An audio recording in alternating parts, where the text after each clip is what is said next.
So I guess we'll get started now. And welcome to On the Park Bench, a public square conversation brought to you by the Congress for the New Urbanism. On the Park Bench presents interactive conversations with thought leaders in new urbanism and allied fields related to the built environment. Today we have Empty to Energized, Creative Storefront Revival with Rik Adamski, Evan Snow, and Andrew Martineau, moderated by myself, Robert Studeville. So share your thoughts on hashtag on the park bench, www.tinyurl.com/OTPB feedback. And join us for the upcoming webinar next week and on wildfire recovery and planning, which is going to take place Tuesday, March 4th from 12 noon to 1 p.m. Eastern Time. And register for CNU 33. CNU 33 is going to be in Providence, Rhode Island on June 11th through 14th, 2025. This historic port city has stunning architecture and some of the best new urbanism in the U.S. Go to cnu.org/CNU33 to check out the fantastic program. And today we're going to talk about how to tackle the problem of empty storefronts, which is the bane of main streets and downtowns all across America in the wake of COVID and technological changes that are ravaging in-person retail. Rik Adamski is president of Ash and Lime, a Dallas-based downtown and neighborhood planning firm that has worked in over 30 towns and cities of various types and sizes. In August 2024, he co-founded the Storefront Renaissance League, a national initiative dedicated to revitalizing vacant and underutilized storefronts through design improvements, small business support, policy strategies, and community-driven development. Rik is a longtime member of the New Urbanist and Strongtown movements.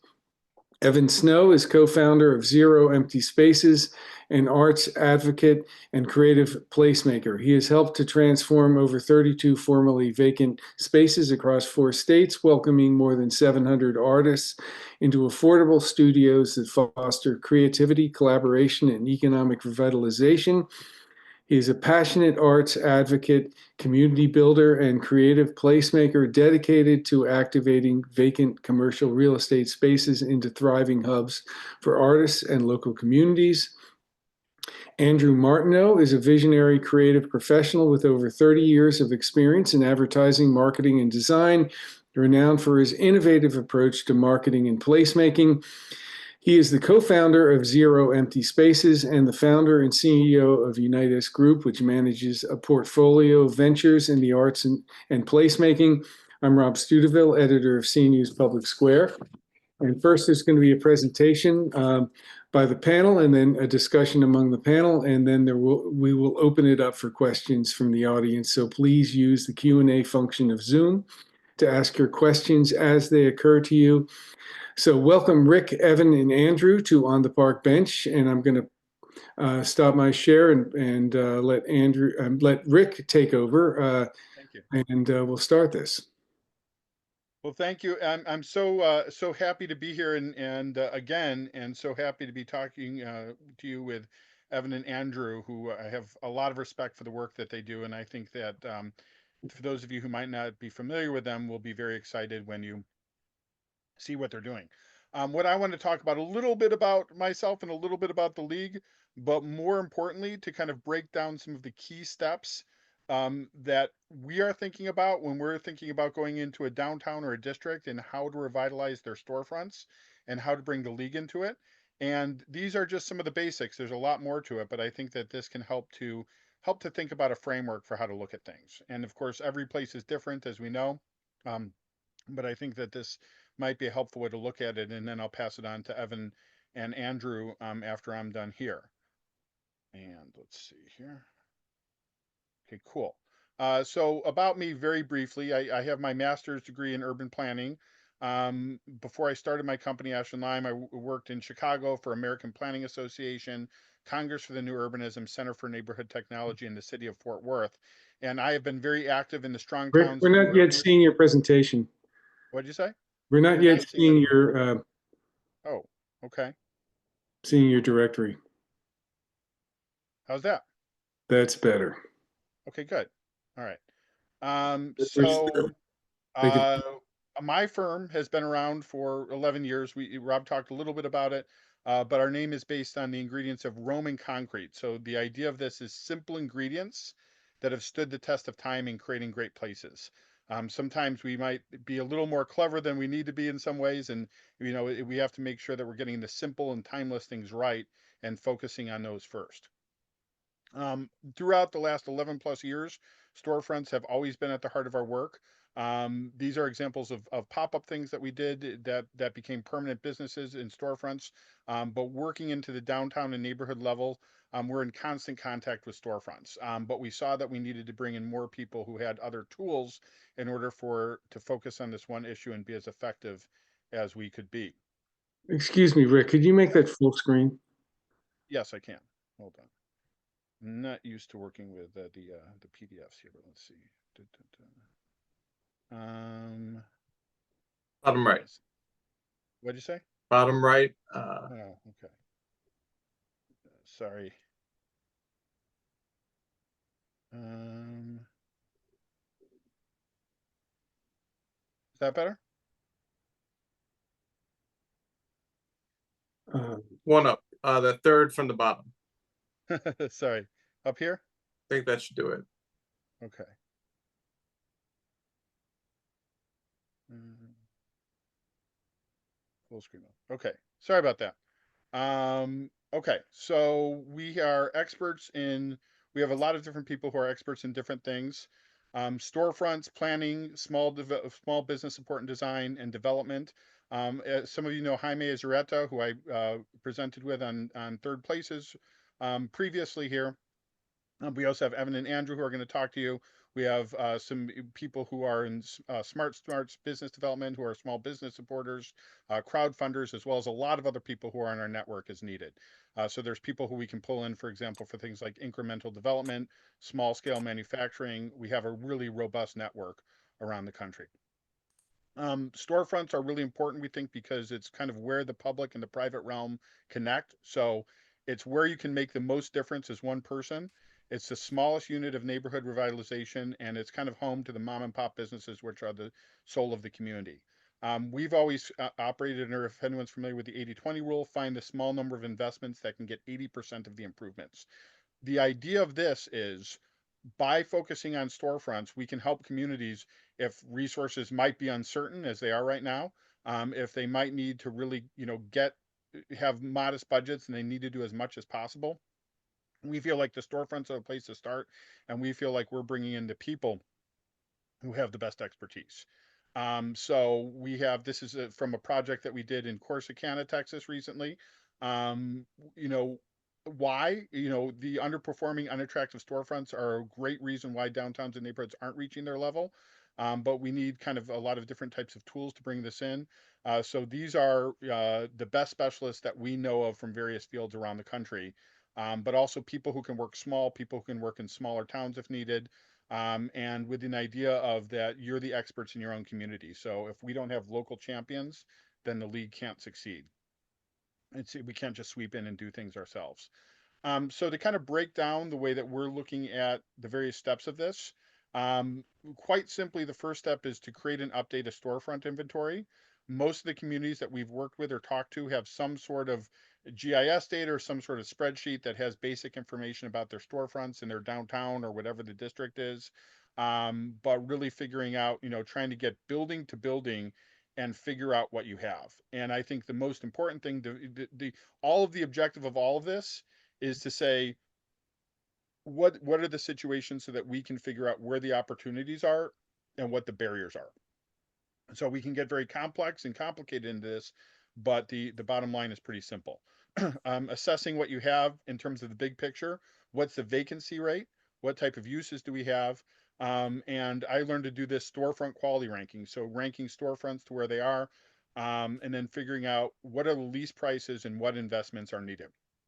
By doing this process, in some cases, you may figure out, hey, our downtown, for example, is mostly really strong. We have a couple of vacancies and we may need to do some tweaks. In other cases, you might say the market is not going to naturally fill this in the foreseeable future. We need to pick our battles. We need to find a couple of storefronts and figure out what type of resources are needed.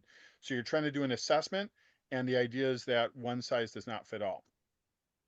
So understanding current conditions, assessing barriers, and figuring out how much city support and subsidies you need. There are places where you just need a little bit of a stick and say, hey, we're gonna penalize you if you keep not, having stuff up to code, or if this keeps being vacant. So let's just either sell it or fix it up. In other cases, you might have something where the market is not that strong. We've worked in places where we see the need to really ratchet things up. And then to me, the next thing is opportunity sites. And an opportunity site is not one type of thing. It could be vacant and it's ready for a CO. So, hey, this is an empty site. This is a low hanging fruit. We can do something here. If we can't do something permanent, maybe we can do a pop up. In some cases, you might need to really say, okay, this storefront is too large. We need some incremental development support to really come in and figure out some creative ways to reuse this. We might need to re-subdivide it. It might be that it's occupied, but hey, this is the best corner on Main Street, and we have an optometrist office here. Can we figure out ways to rearrange things or to move things around so that we can come up with more active uses? In some cases, there may be active and successful. In some cases, maybe it's like, hey, these are going to be vacant for a while, but can we do window displays that make it look good, maybe during the day, maybe at night? So figuring out what your opportunities are. And the reality, of course, is that if you have a property owner who doesn't want to work with you, and most downtowns do, or they're just, they're not going to do anything with their property, that may look like the best opportunity, but in our experience, it's not the best opportunity. The best opportunity is one where people are ready to do something. And then reviewing policies. How is our code enforcement helping or not helping us? What about our building codes? Can we do temporary COs? A lot of times we've tried to do pop-up programs, but you can't really, the COs are hard to do for that. How is red tape getting in the way? I've had a client who I've worked with that everybody said we'd love to do something downtown, but it's just too much bureaucracy, and we don't really understand the entitlement process, so we need help with that. Is your zoning hurting you? Facade grants and window display programs, all of that sort of things. Your signage, your small business support network, which can be a huge thing, right? How are you actually incubating things so that maybe someone who can't take out a 5-year lease or a 10-year lease and isn't a national credit tenant, how are you lowering the barrier to entry for them and supporting them? Your district-wide funding, organizational support. In some cases, I've had projects where I've had to actually work with the Main Street organization to, in some cases, even create a Main Street organization because you need someone on the ground. And then, do we need support for large capital improvements? If someone say, hey, we've got asbestos here, or our roof's going to fall in, or there's no way we're going to be able to get, the ADA to get the second floor occupied, someone may need to come in with some real money. And then the next step is to take the next steps depending on the need. So do you need to create a small business incubation system? Do you need incremental development support where you go and find the people who are locals who can fix some of these places up? Site specific pro formas, meaning that do we need to look at a particular building and figure out ways that it can be creatively reformulated or restructured in order to make something happen? Code enforcement, pop-up retail, and sometimes just site-specific designs. There's this particular, so you want to think on the scale of an individual site as well as on the scale of the whole. So just a couple of examples of things that we did. There's a lot of different things to do, but just these are concepts that we're recommending that are I believe going to be implemented. One of these is a really simple concept, right? You have an existing business, this Mo the Tailor. It's wonderful. But the outside does not look wonderful. It needs TLC and it needs a little bit of an upgrade. So this is a simple type of thing. In other cases, this is a vacant building in Corsicana, Texas, which is our recent client, which was the first place west of the Mississippi where oil was discovered. So kind of the heart of the Texas oil industry at one point. So having a more kind of creative design for that. In other cases, it may be that you have to do something a little bit heavier surgery and say, okay, how do we take a site, how do we take a building and subdivide it into different parts that we can do that. So I don't want to take up too much of your time because We have others who want to speak, but if you have any questions, you're welcome to follow up. And I know the video of the presentation is going to be shared as well. Awesome. Thanks, Rick. So my name is Evan Snow, and along with my business partner, Andrew Martineau, who's on the line, we started an initiative called Zero Empty Spaces to activate vacant commercial real estate spaces to create affordable working artist studios. So artists have space to create and collaborate affordably outside their homes, which through the first 32 spaces we've activated over the last 5 years across 4 states has created incredible amount of win-win-win opportunities for all parties involved, beyond the 700 artists we've supported, in terms of being able to increase, obviously, leasing activity for our commercial real estate partners, supporting walkability of the shopping centers, the malls, the office buildings, where we are activated to support the neighboring tenants, reducing blight, mitigating maintenance issues before they become, wider spread, as property managers generally are only going in periodically to monitor the empty spaces. We have artists working in the space daily to be able to help us mitigate those and be able to help catch them before they spread. We make it super easy, serving as one point of contact for property owners and one point of contact for the artists. For property owners, we assume all liability for the space. We provide our own insurance. We take care of the utilities, the HVAC maintenance. We put up our own signage. We take care of the permitting. We also own and operate an agency, so we do our own public relations, social media, marketing internally. And it's kind of like the gift that keeps on giving. Once we activate the space and the artists start moving in, obviously you can see they start adding their artwork to the walls and bringing life to a formerly vacant space. And that's when the magic starts to happen, that these spaces begin to become thriving creative placemaking hubs for classes, workshops, nonprofit fundraisers. We didn't get into this to make the most amount of money possible. We got into this to solve a problem. As we live in South Florida, one of the least affordable counties for housing, we thought to ourselves, seeing all these for lease signs, what if we can make this one of the most affordable spaces for artists to create in? And thankfully, my business partner, Andrew, is a former marketing executive with the Westfield Corporation, where he had developed vacancy management strategies and solutions for malls and shopping centers, and various types of retail spaces to be able to not only attract shoppers, but keep feet in the street, create more economic impact opportunities, create more positive press coverage and buzz, social media content. And this is, part of our mission. This is the work that we really enjoy doing, is taking these underutilized spaces to support not just emerging, but also mid-career, and established artists as well. Because for most artists or creatives, one of the biggest barriers to getting out of their home is the affordability to rent an entire retail space, which isn't very practical, signing a 1, 5, or 10-year lease. So we take these large spaces and subdivide them into smaller spaces. We make them available to artists on the month-to-month basis, so there's that flexibility. If their situation changes, there's no, there's no big impact to them financially. They could end with no benefit, with no penalty. And also for the properties, we're operating on a month-to-month basis until they get a permanent tenant, while the property stays listed on LoopNet, on the market, with the for lease sign in the window. This understandably serves a great benefit for chronic vacancies, but also we're working more with mixed-use developers who are required to build ground floor retail space as part of their new development programs, projects, and also for office buildings. Whereas I'm sure everybody on this call is familiar with the situation with office spaces, we're going in and providing an additional amenity of sorts, helping not only increase leasing activity for the office partners that we support. If you have a prospective tenant looking at 2 buildings, one of them has a cafe and a gym, one of them has a cafe, gym, and an art space. We're also providing wellness in the workplace opportunities with workshops to help reduce stress and burnout, to help engage and retain tenants and employees in these office buildings that we support. And it's, super straightforward, super simple.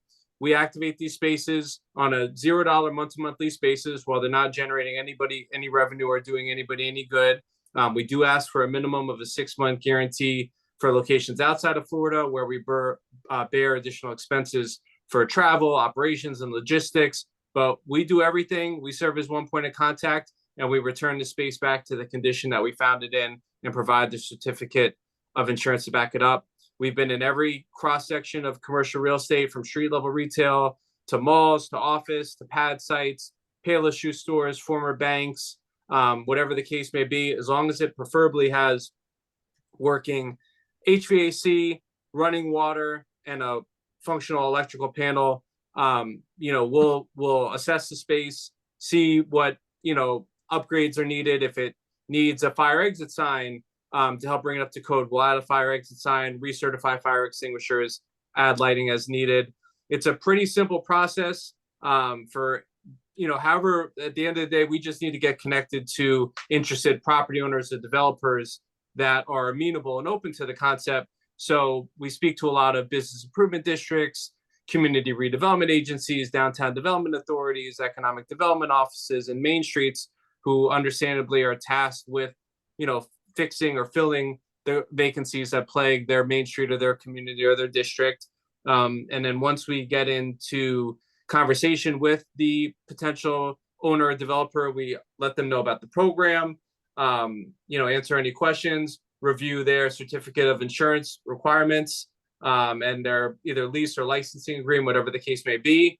We'll come for a site visit where not only do we meet our property partners, but we also spend time meeting local stakeholders within the city, within the arts organizations and local artists.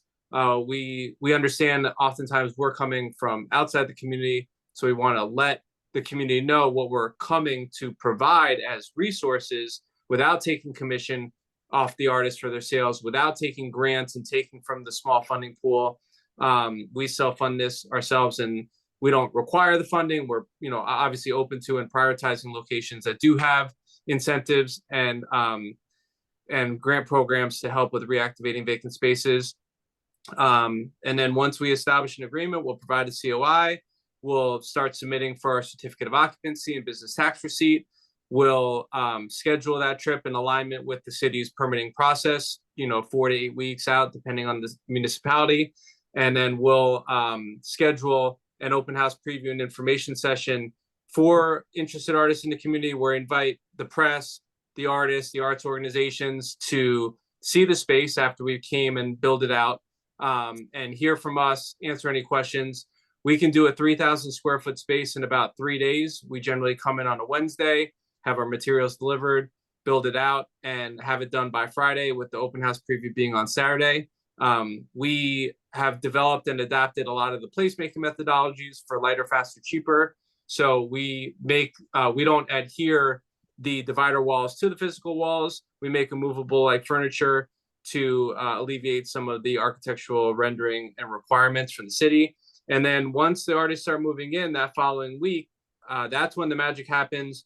We'll then schedule a subsequent grand opening reception, where you saw examples from the initial video that I sent, with photo and video recaps. And we do this all at on our cost. Our agency handles this internally. Just another perk and benefit that we provide to our property partners.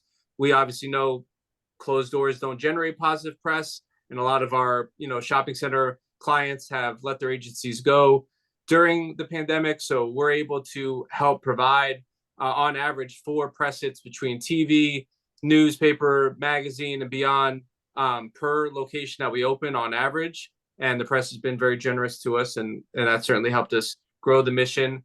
And then we love just having the spaces serve as these placemaking hubs for potlucks and all the other events that I mentioned that obviously bring exposure and opportunity to the artists. We're very proud about the impact that we've been able to create over the last 5 years. We have been able to help generate for the artists over $1.4 million in sales. And as some of you might be aware, every dollar spent in the arts has a 9-to-1 return in terms of supporting the creative economy and the cities that they serve. The artists are able to go to the art supply store, continue paying their rent, continue paying their taxes. So we love being able to support them in doing so, and supporting our property partners in cities. We've also established some other programs where we are providing art leasing for people in offices and condo buildings and various uses that might not want to purchase the art. We have flexible programs where they can support local artists. The artists retain ownership of the work, and we rotate art on a 3, 6, or 12-month basis to help generate more economic impact while spreading local art into communities, something we're very proud and passionate about. And then with the Storefront Renaissance League, we're also undergoing vacancy advisory. So either between our Zero Empty Spaces concept, or we know there's a lot of cities now that are adopting their own, vacant to vibrant type of programs, or storefront, reinvigoration programs. A lot of times these cities are coming to us first because we've developed technology to handle the scheduling, the accountability, the checking in. We've developed frameworks for the operating manuals and procedures for the spaces. And then we've also, throughout our agency, come up with signature art weeks and art festivals and other signature festivals and weeks that could provide additional benefit and marketing opportunities for the communities that we serve beyond just activating the vacant spaces to provide that economic revitalization. And we always are just really proud to share some of the nonprofit collaborations that have come out a result of the vacant spaces, most notably, and these are able to be duplicated and replicated in other cities. We had one of our locations partner with the local symphony to receive instruments that were unable to be played any longer, and the artists were able to embellish them, have an exhibit, and then have them auctioned off at the season opening event at the Kravitz Center in West Palm Beach, which is one of the greatest performing arts centers in the country, with 50% of the proceeds benefiting the symphony's education programs and 50% going back to the artists.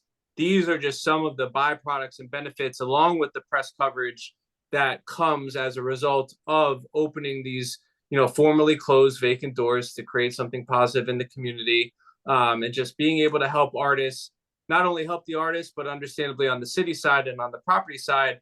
A lot of the properties that we've been in were vacant, for years. We've been able to help get spaces leased in as quick as 3 to 6 months. On average, occupancy is going about 18 to 24 months, depending on the area that we're in.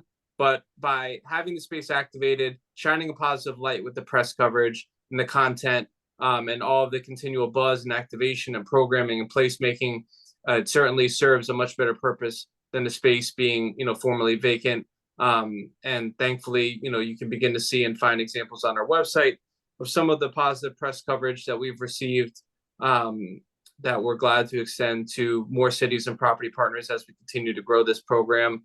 We're currently in 3 states. These are our current locations all throughout Florida, in Richmond, Virginia, and in Natick, Massachusetts, in the luxury wing of a mall where a lot of the retailers were closing. We believe we're the first and only art studio to be in a former Burberry store located next to a Louis Vuitton, which provides obviously great opportunities for everybody. But if the luxury wing of that mall or shopping center were to lose all of its tenants, then understandably Louis Vuitton might look to move out as well. So the Natick Mall has continued to renew us actually on an annual lease basis as they work on refilling their mall. And we're glad to speak to anybody about this at any time. We certainly appreciate Rob and Rick's invitation to participate. We're big proponents and supporters of organizations like CNU. We're very active in the placemaking world and speak and attend at a lot of the conferences. And we'll be at National Main Street, America's Main Street Now conference in Philadelphia in April, if anybody would like to stop by our booth and meet us there. And certainly glad to turn it back over to Rob and answer any questions.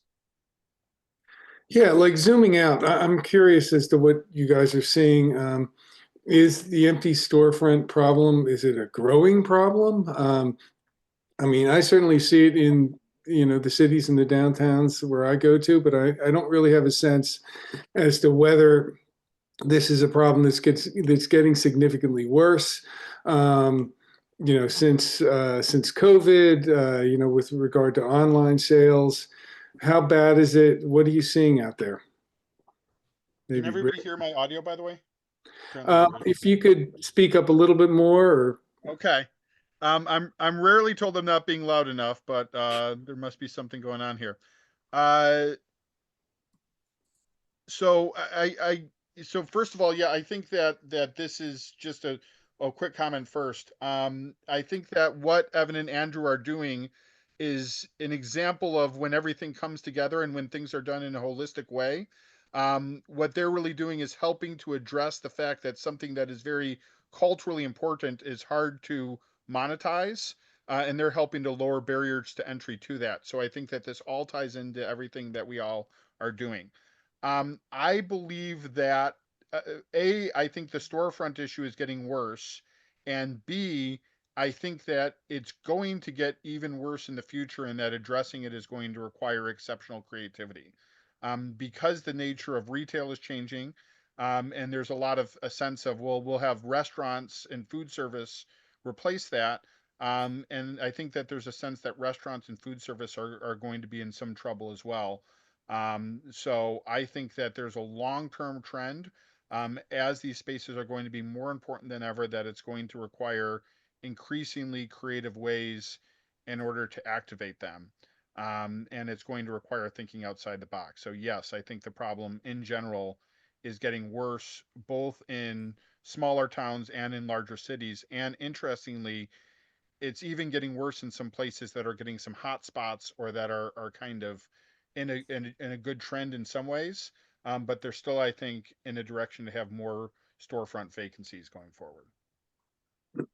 Yeah, and I agree with Rick. I mean, certainly with regards to big box spaces that are looking to reduce their footprint, or even reduce the number of locations, that's happening across the country as well. And then when you look at the various cities that some of these big box stores are in, they're very difficult sort of to demise depending on sort of, how old the architecture is. So whether it's in Chicago or some of these older cities with much bigger buildings that have sort of one entrance into a 20,000 square foot space, how do you then divide that up into smaller spaces? So the challenges there are much greater. Obviously, I think retail is coming back quite a bit, certainly within shopping centers and other areas. So we're certainly seeing that in the market. Retail is sort of making a move back. People are starting to, come back and go back to shopping centers. But it's still not moving as quickly, and certainly within certain cities, not as quickly as they would like it to be. We certainly also do see office becoming another sort of vacancy issue. And obviously, COVID was one part of that, but a lot of people aren't coming back to the office. Obviously, with a lot of people sort of losing jobs and stuff like that too, that gets compounded as well. So we see office sort of being sort of the next sort of major vacancy issue that we're having, and we're seeing across the country that we're sort of being approached to sort of address as well, which we've started to do in some of our iterations. So retail's come back a little bit. There's still some issues. Office seems to be sort of the major thing right now. So yeah, I mean, tons of opportunity to fill space with great things. It's a question that I have. And you talked a lot about sort of, reactivation with artists. I'm sure there's a lot of tools in the toolbox, and a lot of different situations. So where, what are the places where you really you turn to artists to fill vacant storefronts, where you may not be looking, it may not be feasible to get like another kind of business in there. Is it? I mean, where do you see this most? Is it like certain places in big cities or small towns, or where the vacancy is at a certain level? Can you talk about that? Primarily, it's big cities. I mean, we like to obviously go where there is a robust art community. I think most cities do have sort of a dearth of affordable artist studio space available, and that's pretty much across the country, and some of our competition across the world as well. And the other aspect of that too is that a lot of the affordable art studio spaces in cities are run by certainly a nonprofit that sort of supports that, but they're very heavily juried.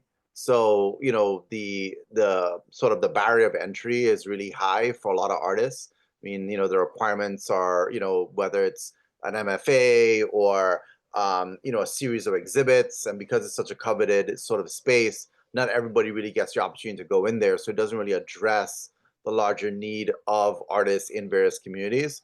So, in our model, we just sort of, once they apply, we just look at their portfolio and see that they do have an art practice, and that's pretty much it. And then it's a first come, first serve basis. But for us, it's going into communities that do have a need for affordable artist studio spaces. And, what we also find, obviously, in many areas, the artists tend to go to the areas that are least expensive, which aren't the safest areas in neighborhoods, where they're not really getting sort of that built-in walk-in traffic. So as opposed to being next to a coffee shop or a bakery or anything in a main street or any of the other streets where there are neighboring tenants that could support sort of traffic. So I would say cities that are, bigger cities are better. Places that are close to universities, places that are close to places with art programs and art universities. Those are usually the areas where we'd sort of look to activate these spaces and create these opportunities for these artists. I wanted to remind everybody, if you have questions, put them in the Q&A. We're going to get to the Q&A shortly. I kind of wanted to ask about what is the end goal? If you're looking to have artists fill vacant storefronts or vacant retail spaces, is there an end goal that's beyond that to sort of get to self-sustaining downtown, or what are you looking to get in the long run out of that? I think for us, I mean, we feel that there is really very little reason for space to be vacant for a long time. It could certainly be used by people in the community for a myriad of reasons. Obviously we're tackling it from an art studio standpoint because that creates a really great sort of activation opportunity, an opportunity for artists that don't have lots of opportunities. We've seen these spaces then become sort of hubs for the community to gather. And because of the equitable nature of the business model, where everybody pays the same rate, whether you're the first person in or whether you're in the front space or the back space. So it really sort of crosses a lot of areas where, regardless of whether you're from a wealthy area or a low-income neighborhood, you can still all afford the space, and you're still all sort of under the umbrella of art. So it becomes a place where the community sort of gathers to be able to have conversations that they may not have because people might not cross paths in the same area just because they may live in another location. So I think it becomes something of a catalyst to sort of breed more activity in neighborhoods. We always say closed doors don't generate positive press. So it's either no press or bad press. A lot of places that are closed, it creates opportunities for the in-house to kind of hang out outside and those kind of things. But the space now being active very easily with us being in the space, now you have this active space with activity that breeds more activity.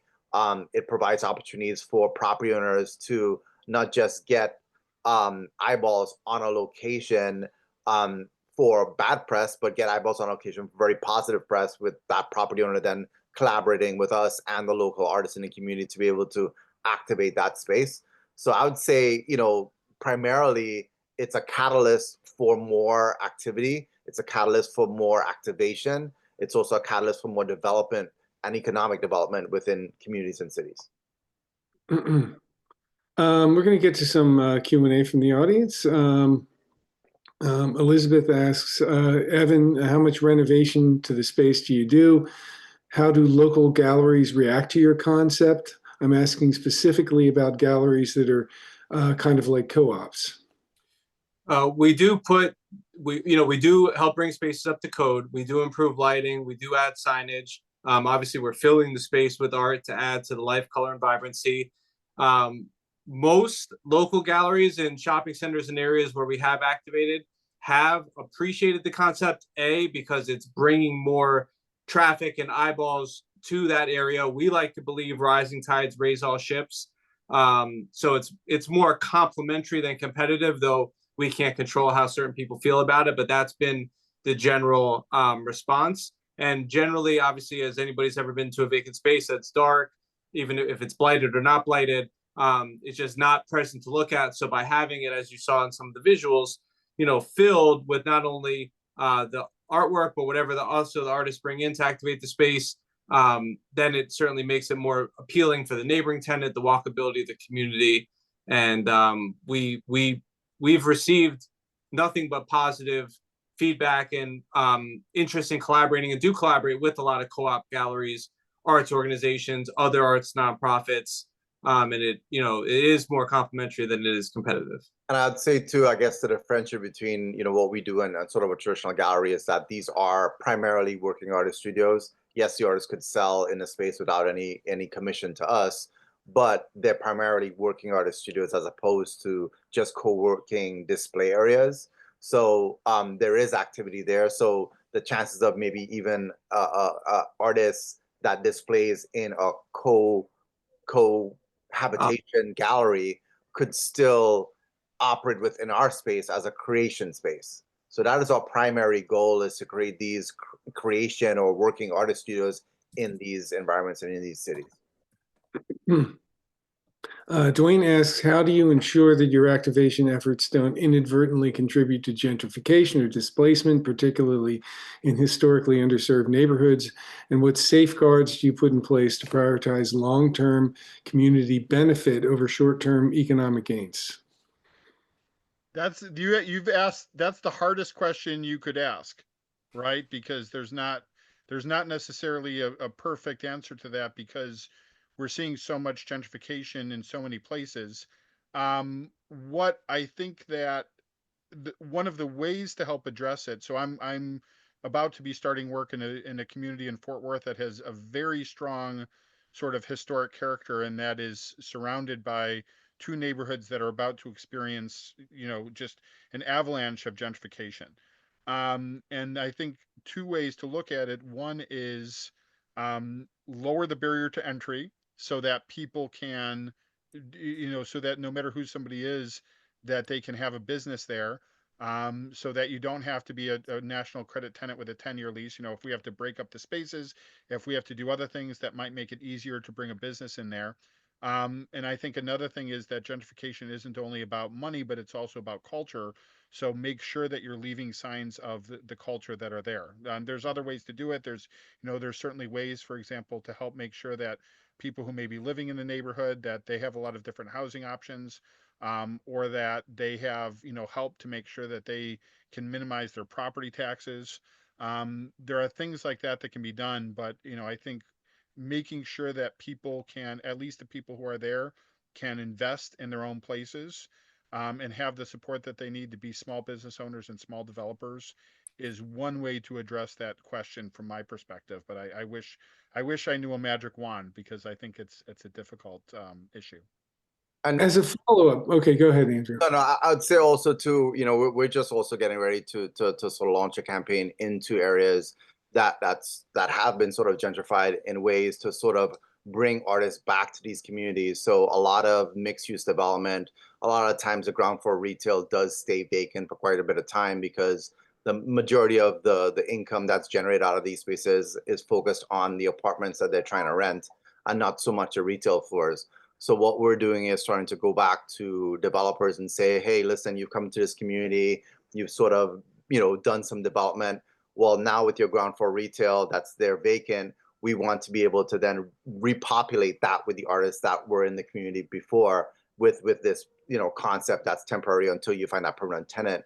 And then to also address some sort of additional permanency, we've recently launched a nonprofit called Space of Possibility, whose goal is to acquire space to make permanent space available for artist studios and potentially live workspaces for artists. So we are sort of mindful of the aspect of the temporary space, being also difficult for artists, but we also see opportunities in developers coming into communities that do gentrify it quite a bit, to be able to then offer that space to artists at their ground floor, to be able to repopulate it with those artists on a temporary basis. And what a lot of property owners have done is, as space gets occupied, so say we get a 30-day notice to vacate, they usually move us into the next available space that they have on their property. So that could continue for quite some time, but we are looking to acquire permanent space to then be able to have a permanent location for artists to move in and stay in these communities as well. And lastly, by going into a shopping center or a mall or an office building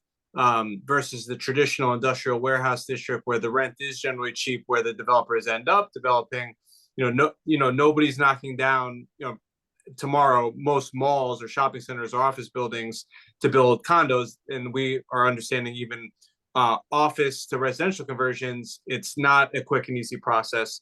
So that's one way that we're mitigating it versus the traditional just go where the rent is cheap.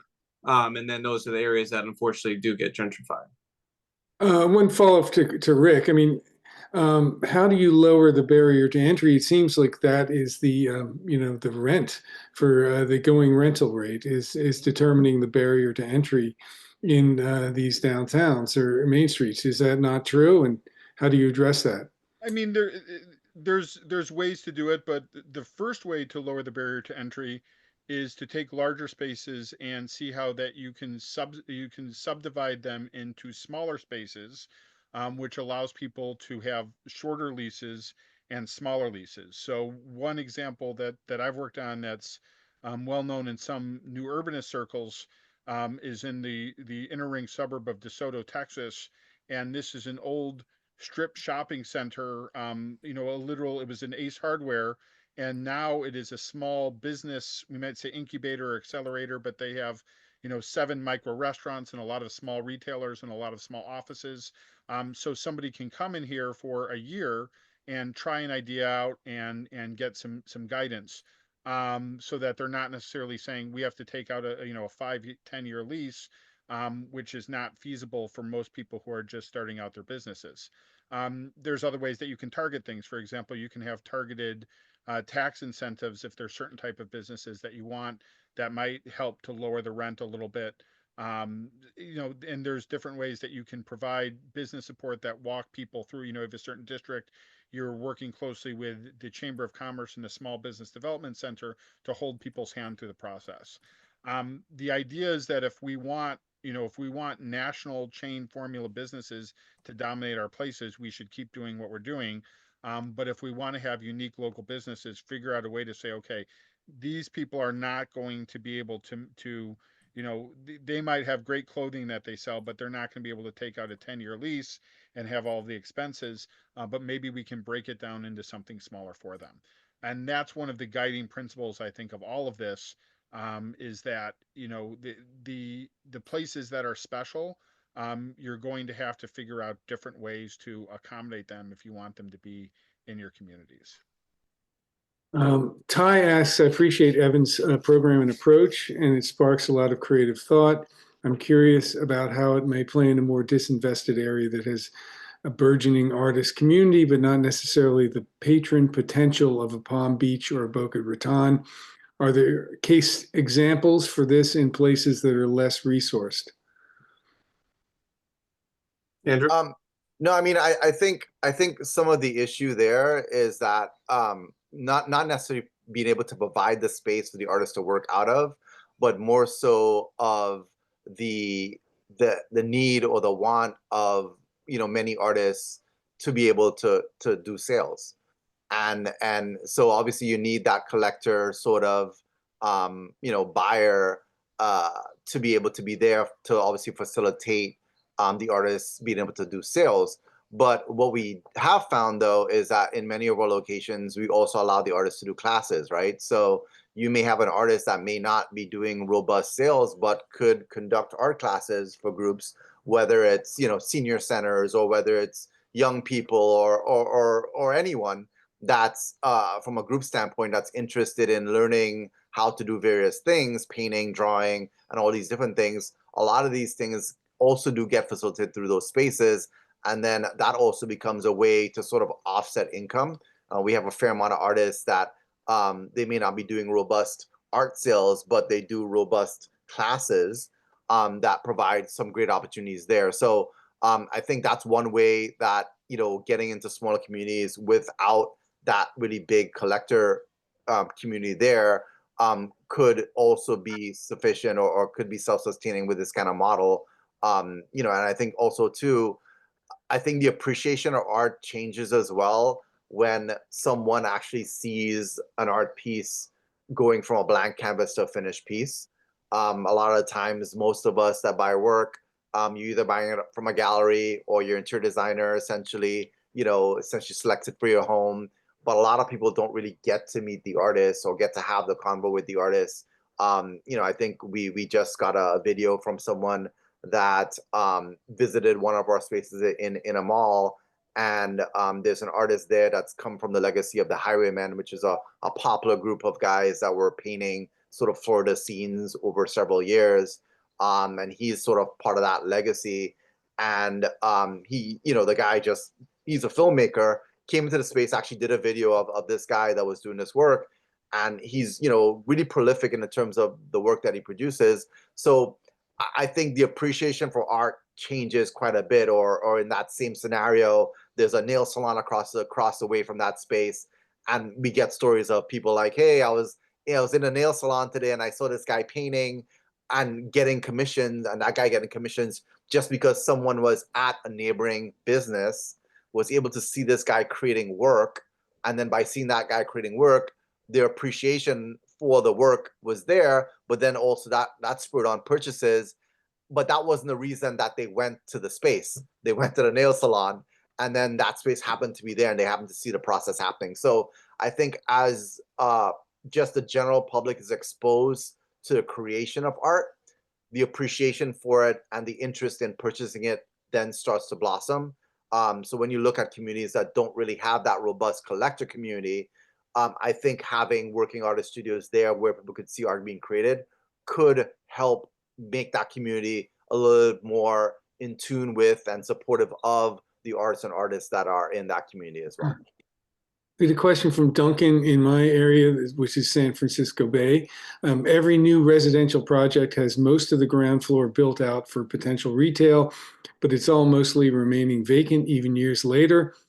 This may have to do with codes, but do you have any thoughts or suggestions on how to deal with that? So, what we're realizing, a lot of that is most of the time, developers are sort of mandated to have ground floor retail as they go develop in communities across the country. And a lot of developers, based on sort of the vast majority of their income coming from the apartments that they're trying to sell, they don't really even put in ground floor necessarily in their pro formas sometimes. So the focus is really on the apartments, and then as they get interest for ground floor retail, that starts coming in later on. So we've started chatting with a lot of developers and coming in from the beginning of when they're going to develop, and us coming in as a partner. And we've done that with some mixed use development where developers have had their ground floor retail vacant. They want to focus on the apartments. We come in as that first tenant into that space, and then we start building sort of the vibe and the whole vibe for that area with artists occupying these spaces. And then that, I think, could be a really great solution. So we don't necessarily have to come into a chronic vacancy. We can come into a brand new vacancy that's got a vanilla box and come in there to occupy that space. So with those sort of situations, and with the more that we're starting to know about it, I think there's more opportunity for us to then be introduced to a lot of these developers and present us coming into these spaces on this temporary basis with this proven model to be able to activate that and also help out the community. I think in a lot of areas too, there are properties that developers purchase and they just kind of hold on to while they're waiting to develop. That's also another way for us to come into these spaces and occupy them on that temporary basis until they're ready to develop as well. So there's a lot of ways that I think we could kind of work with various iterations of empty space. But I think in the sense that we come in with sort of a package or a turnkey opportunity for developers and property owners to be able to support the local community and have activity there that benefits both them and that community. There's a whole bunch of reasons why, again, spaces should not be vacant. There should always be some sort of activity there because the possibilities are just endless. And we know San Francisco is in a unique situation, and we did visit Union Square last year and are familiar with the Vacant to Vibrant program that the SF New Deal is operating. And it's a great initiative, but it could only serve so many communities. So even just advocating for alternative uses and activations, reaching out to your local stakeholder, if you happen to know the developer, the property owner, or even the local ULI chapter, the economic development office, somebody in the mayor's office, and say, hey, I see Vacant to Vibrant is doing, activations in certain neighborhoods. I think this zero empty spaces solution could supplement those efforts, which we have spoken to their office about doing, because they're obviously funded by the mayor's office, and there's only so much funding to go around for this. But there's so many artists in San Francisco. We also understand the price per square foot is still enormous, even from the pre-COVID rates. So while it's sitting vacant, waiting for that $100, $200, $300, $400 per square foot tenant to come back, how about we have it, serve a positive purpose for the community where there is no shortage of artists in San Francisco Bay Area? Mm. The only thing I would add to that is that some of the best kind of what we might call third places that I know are kind of storefronts that or retail spaces or commercial spaces that are connected with a larger development that are kind of lost leaders, or they're just not taking as much rent as they would need to because they want to create an amenity for people. So I think globally that could be sold as an opportunity for maybe people who have ground floor retail that might not be really necessary. Hmm. We're getting a lot of questions. I mean, similar questions, really. A town has adopted a form-based code, and you're getting a mix of uses in the transect zones, but the empty commercial seeing empty commercial buildings request residential upfits. The concern that we're losing our commercial building stock.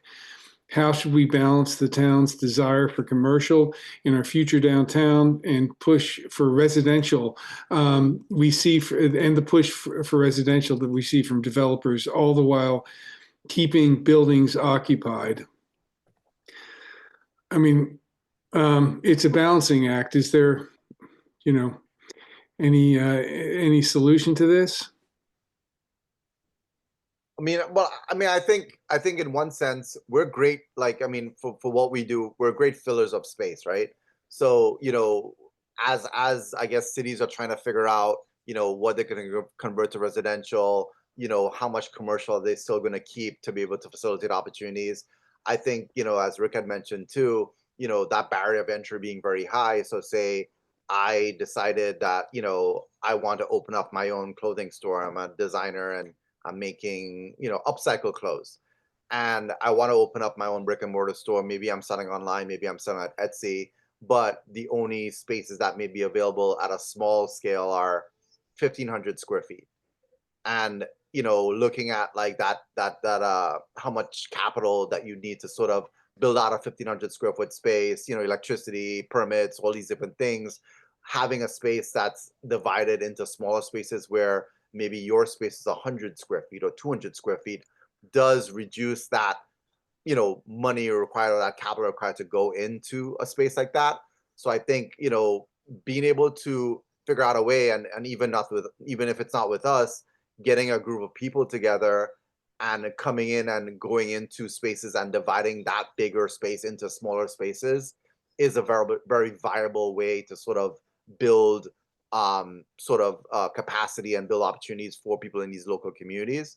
All of our spaces are all artists managed, so we're not necessarily there with a manager in these locations. They're all artist managed, and we use some technology to be able to sort of manage the space from afar, but they're primarily managed by the local artists. So I think collectively groups of people could take space and divide that space among themselves to be able to open up business and to make some of these commercial spaces still viable, even as developers want to create residential and so on and so forth.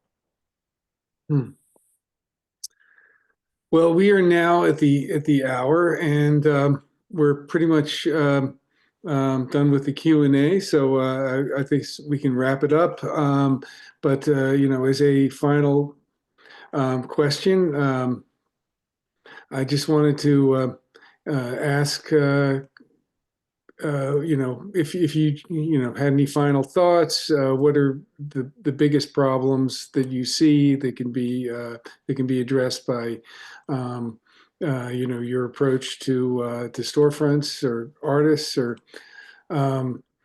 if you could, Rik, if you could start. Sure. I mean, I think connected to what everybody is saying, you're going to have to pick battles because we've long been over retailed in this country, and now we're even more over retailed. So you have to pick where is really important to you, or where is really the lowest hanging fruit. And the approach that I'm suggesting, um, and that we use is very flexible. So if there's a way that you can get a grand slam, that's wonderful. But if you know the next steps are just make your storefronts look a little better, or maybe we've got a space or two we can occupy, just take that flexible approach, take what wins that you can, and just look at it as simply and as systematically as possible, for how to take the next step. And if you go to our the website at storefrontleague.com, it's a pretty simple website, but we have a form that you can fill out, if you have questions or ideas or thoughts, as well about how to take the next step. But I think this really combines everything that we've been doing, which is about what are the next 20 or 30 things you can do with resources you actually have, and how do you start getting results, whether it's big results or modest results, how do you get them in the next month or the next 2 months? That's really what the approach focuses on, and what we encourage, the way that we encourage cities and consultants and so forth to think. Okay. Evan, Andrew, any final words? Evan, you want to say something? I mean, as Andrew mentioned, we don't see any need to have vacant spaces in any community, and we don't see the need for property owners to have to pay fines and increase taxes as a result of some of the ordinances that some of the questions were referring to. You know, and we're able to provide other ideas, resources beyond the art studios. We're working on maker spaces. We're working on spaces for makers and people that are on Etsy that make the handmade candles and honey and soap and jewelry to be able to sell their goods. We're working on live work spaces. We're working on taking former restaurant spaces and making commissary kitchens for caterers and chefs and people that have food trucks and make goods at home to be able to sell. It really just takes people changing the way that they view and interact with empty space, which I give Rob and CNU a lot of credit for taking the time and the initiative and the platform to inspire people to do so. And then literally just having the conversation instead of, you know, a lot of people understandably will turn their head, look the other way, hope things will get better. And that's not really helping anybody. And, you know, we can't be everything to everyone, but with the partnership with the Storefront Renaissance League, with our partnerships with National Main Street America, and with other synergistic placemaking organizations, we're glad to share these resources, you know, provide advisory remotely, and share some of our, you know, learning lessons and frameworks and takeaways that communities of any size can apply. If it's a small, rural, or, you know, large major metro area, you know, there's no need to have vacant space in 2025. Okay. Well, great. Well, thank you very much. It's been a great discussion, and really appreciate your insights, Evan, Andrew, Rick, and thanks everybody for joining us today. And we'll see you again. Appreciate your time. Thanks for having us. Okay. Thank you, Take everybody. care. Really appreciate it. Bye.